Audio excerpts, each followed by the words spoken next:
Good morning, Gigi. Hi, Elaine. How are you? I'm great. How are you? I'm good. Good. We have some really great stuff to cover, so I want to go ahead and get started. Thank you, everyone, for joining 10 Minutes with 52 Limited. My name is Elaine Sheh. I'm the Community Engagement Manager. And today, our speaker is Gigi Rosenberg, who is a public speaking coach that will be sharing her best tips and tricks for online or virtual elevator pitches. Gigi? Great. So, welcome everybody. I'm so delighted to be talking about elevator speeches today. Even though none of us are going to be in elevators anytime soon, we're still needing to introduce ourselves in so many online meetings. And I've been attending a lot, like I'm sure you have too. I've seen some mistakes. I've seen some things that people are doing well. So I just want to give you 10 minutes of tips for really how to introduce yourself with authority, with warmth, and with calm in all those online meetings. So where I want to start today is I'm going to be referring to a workbook. And this workbook is something that you can download for free on my website that just takes you through the building blocks of doing an elevator pitch. So if you go to my website, it's gigirosenberg.com. I'm going to be flipping through this workbook, 5 Steps to Your Elevator Pitch. So how I want to start today is just to give you some of the basic things for how you can look and sound good in those online meetings. I'm sure you're doing some of these things, but just in case there are a few you're not doing, this will really help you. So the first one, which I'm actually demoing right now, is to have your camera at your eye level. So that means raising your laptop. I'm actually standing now. I've got my computer on a box and then a couple books. But even if you're sitting, just raise your computer on some skinny boxes or some books. And if you can look right across at the camera, you know it's just right. The second thing is just to have a little bit of light on your face. So you don't want the light behind you. I've got just a lamp here, nothing fancy, nothing you need to buy, so that people can see your face and you're well lit. And, you know, the other thing is to really, as much as possible, look into the camera when you're talking. What you want to avoid is what I'm sure you've seen some people doing, where the photo or the video of you, the person they're talking to, is down there and they're looking down there, or worse, they're looking off to the side because they've got like a second computer, so they're looking that way. So that's what you want to avoid. Some other things I've seen out there in cyberspace that I want to just make you beware of is think about the framing within the frame. So I've seen some things like this, people like down here, not a good look, or things like this where people are off to the side. Now, if you're talking about something here, that's fine. But think about putting yourself in the middle. Shoulders is good. Using your hands is great for online meetings because it just puts a little more of your body in there. And so, you know, your eyes about 2/3 of the way up is just about perfect. So those are just some very quick tips. I've got more on my website, and more if we're connected on LinkedIn. I'm also doing a lot of posting where you'll find some more. So let's get on to the elevator speech. And I want to start with saying some of the mistakes I see people making. So the first thing is, you know, the elevator pitch is something that you say often. I mean, you say it, you know, hundreds of times, thousands of times, eventually when you think about your whole life. So sometimes what I'm noticing is people are saying it like it's a very boring list. Like, if I were going to do it like a boring list, this is how I would give my elevator speech. I'm Gigi Rosenberg. I'm a public speaking coach. I work with executives, nonprofit leaders. See how my voice is getting a little sing-song, like I've said this 1,000 times? What you want to do is when you say your elevator pitch, you want to say it like it's the first time you ever said it. Like, you know, it's fresh. So if you notice yourself getting in that sing-song pattern, just notice it. Have a normal conversation where your voice is going up and down like you do normally, and then say your elevator pitch. It'll definitely help you get out of that sing-songy place you get into. Some other things that mistakes I've seen people make is they say too much. So suddenly it's just this wall of words coming at the other person. And really what you're trying to do is to condense and distill what it is that you do, to really articulate what it is. And I'm going to give you a couple of key questions from that workbook I talked about that are really the most important ones to ask. Another problem I've seen is that you don't know your goal. So you don't have, like, what do you want the listener to do at the end of the elevator speech? Is it to connect on LinkedIn? Is it to talk to you about writing a proposal? Is it what little tiny baby step can that listener take at the end that you could invite them to take at the end? So you really want to know what your goal is, what your end goal is. And the last thing I wanted to mention is people don't have several elevator pitches. So if we're meeting on like a neighborhood online meeting, I'm going to give you a different elevator speech as a neighbor than I would if I were meeting you in a professional meeting. So just to keep that in mind, that you need to have a few elevator speeches. So where I want to go now is just to think about when you're putting your elevator pitch together, what are the most important things that you really need to focus on?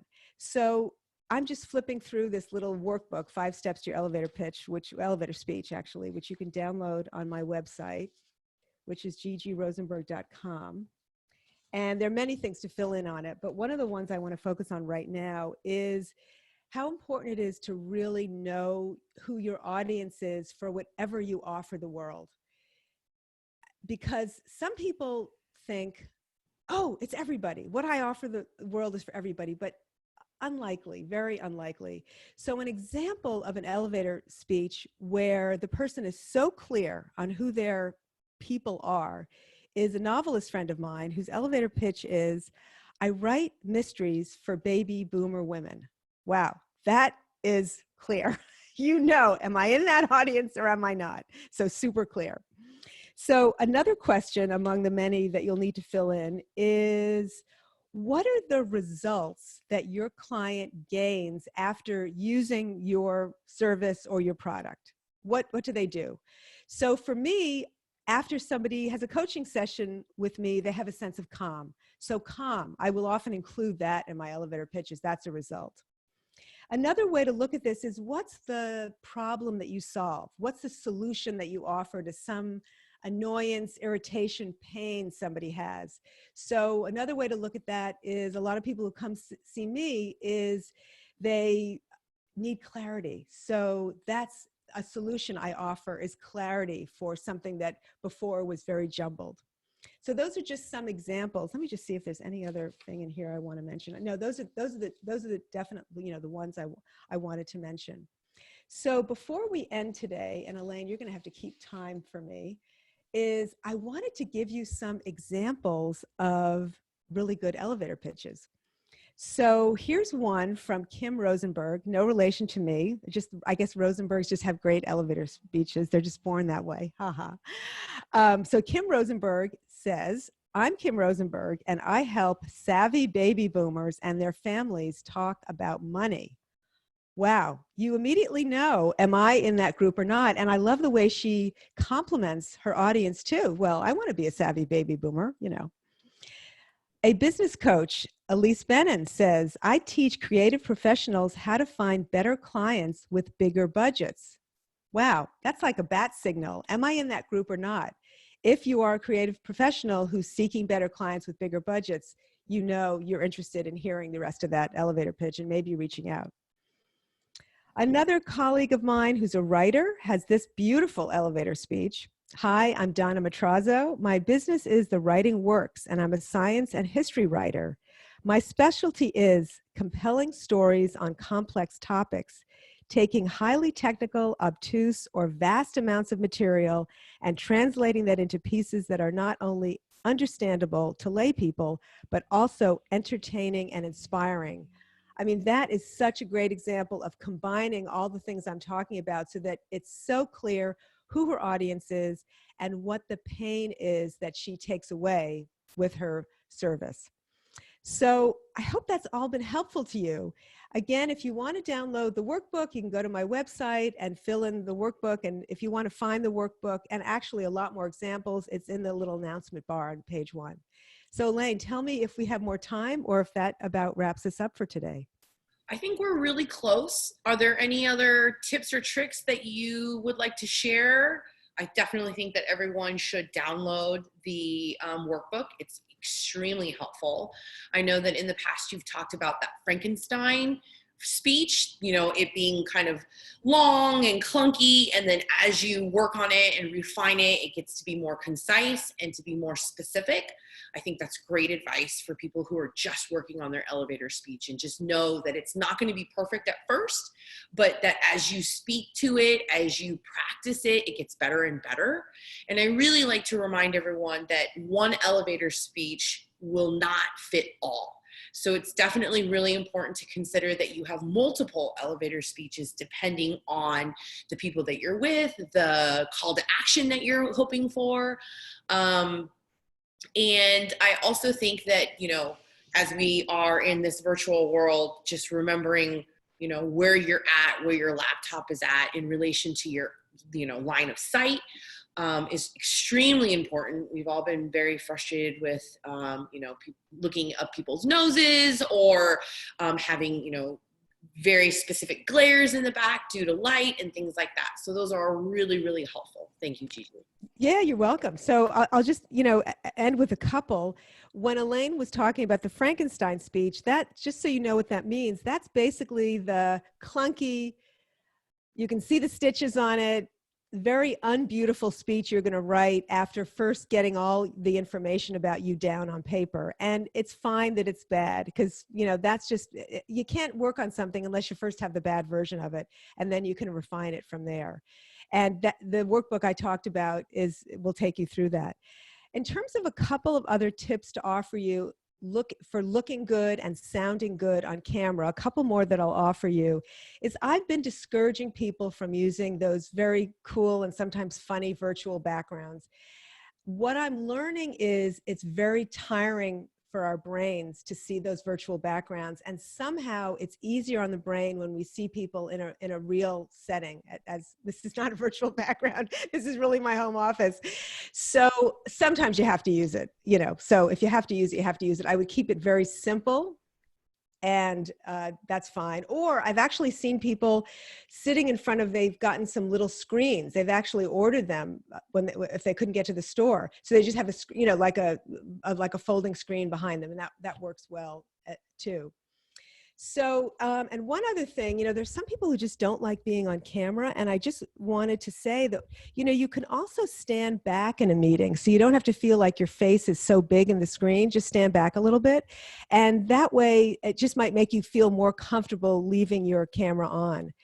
I'm also recommending to people, in terms of the tiring thing, is if you're having an online Zoom meeting and you don't think it's necessary, ask if, oh, could this be a phone call? And maybe it could be a phone call, because phone calls are going to be less tiring. And the last tip I'm going to give you is just in terms of audio. You do not have to have a fancy microphone like I have, but any microphone is better than none. So even the earbuds that you use with your iPhone are better than none at all. But I did a test, and I can stand back here just with my junky, you know, in computer microphone, and people can still hear me. So, you know, I would really recommend this. So I think that's probably time today. And this has been such a delight to be here. I hope I see you all out there in the, you know, cyberspace, doing a good job with your elevator speech and just showing up, looking good online.